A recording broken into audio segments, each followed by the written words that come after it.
시청자 여러분 안녕하십니까? 문재인이 자신의 회고록에서 또 김정숙 여사의 외유 관광과 관련해서 역겨운 거짓말을 해대고 있습니다. 논란이 많이 됐던 2011년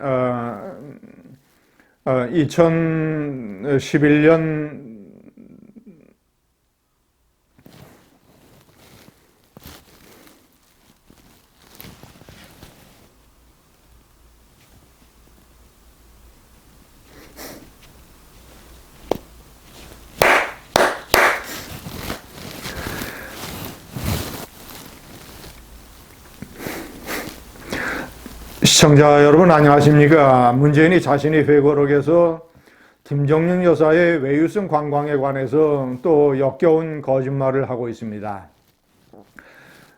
많은 논란이 됐던 2018년 11월 인도 허왕후 기념공원 참석, 이 문제에 관해서 본인은 이렇게 설명을 하고 있습니다. 인도의 모디 총리가 자신이, 그러니까 한국의 대통령이 방문을 해주기를 원했다. 그런데 내가 갈 수 없어서 대신 영부인이 가면 어떻겠냐고 해서 인도 모디 총리가 영부인을 초청을 했다. 이런 식의 얘기입니다. 그런데 시청자 여러분, 한마디로 어불성설입니다.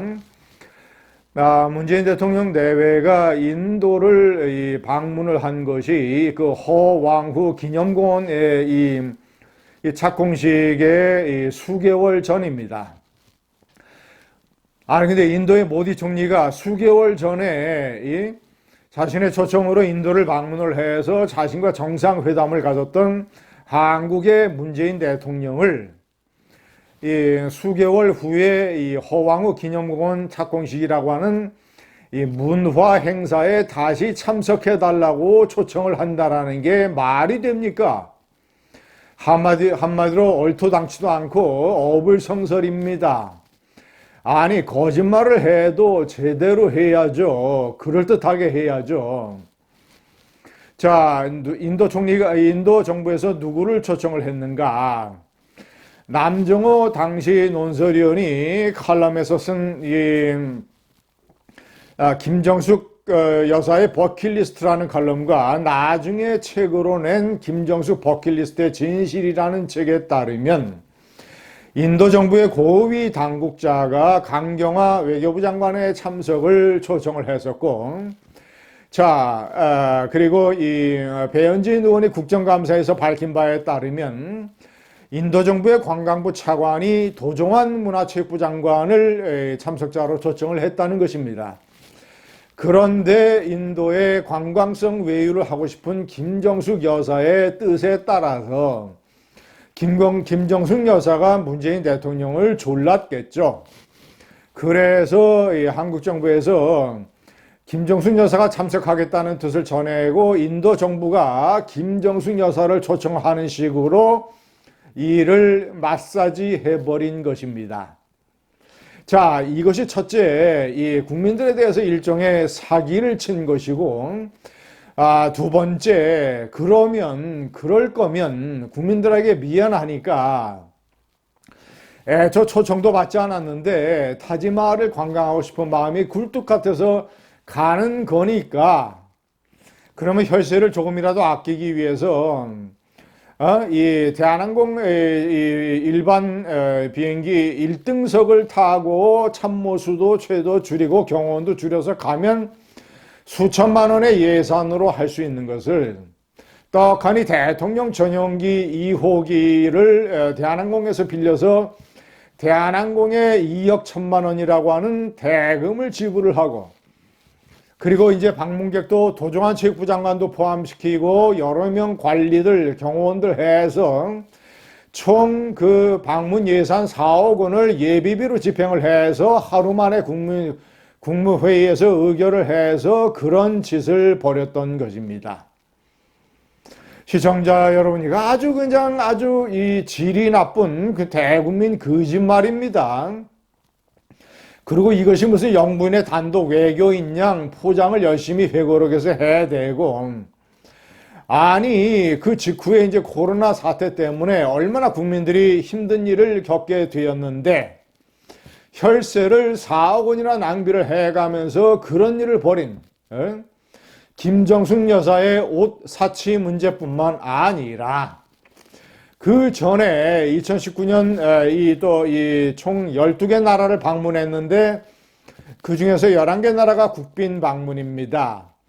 노르웨이를 방문할 때는 1박 이틀 스케줄상 대부분의 외국 정상들이 그런 이틀 방문이면 수도 오슬로에서 여러 가지 행사를 치르게 되는데 하루 오슬로에 묵고 또 하나는 제2의 도시 베르겐으로 가서 노르웨이 정부가 원하는 스케줄을 변경을 해서 브리겐이라고 하는 구시가지 관광지를 방문을 하고 김정숙 여사가 음대 출신이라는 이유로 솔베이지의 노래 작곡가 노르웨이의 대표적인 음악인 구리그의 집을 방문하고 음악회에 초청을 받고 이런 식으로 한 것도 김정숙 여사가 너무 외유 관광 체코 프라하 소동도 기억하시지 않습니까?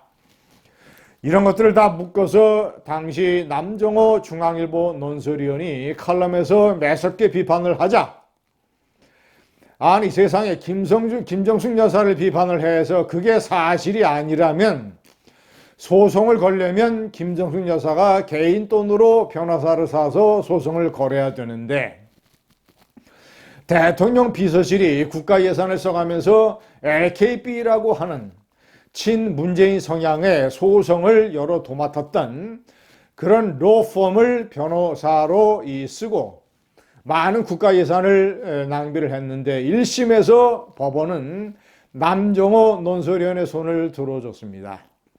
첫 번째, 김정숙 여사와 관련된 일인데 왜 대통령 비서실이 나서서 소송을 하느냐?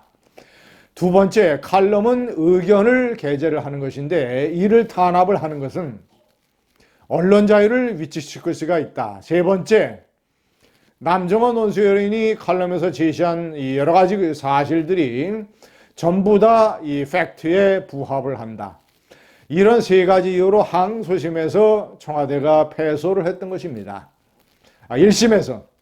항소심에서는 그저 이 화해의 조치로 청와대에서 몇 줄 반론, 그러니까 이 청와대의 주장, 모든 스케줄은 협의에 따라서 이루어졌다는 식의 반론 몇 줄을 써주는 걸로 사실상 그것도 남정호 논설위원과 중앙일보의 승리로 끝났던 것입니다.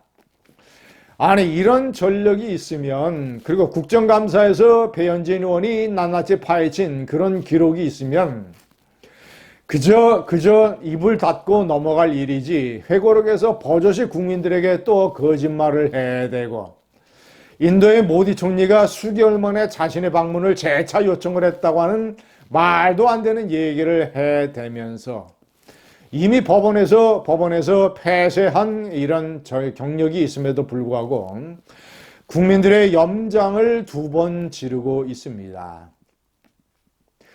김정은의 이 사기쇼에 넘어간 그런 외교 안보적 그런 부분은 차치하고라도 김정숙의 외유 관광 부분만 해도 문재인이 얼마나 거짓말쟁이인지 조국과 거짓말 경쟁을 하면 누가 이길지 모르는 그런 전직 대통령이라는 사실이 참으로 부끄럽습니다. 감사합니다.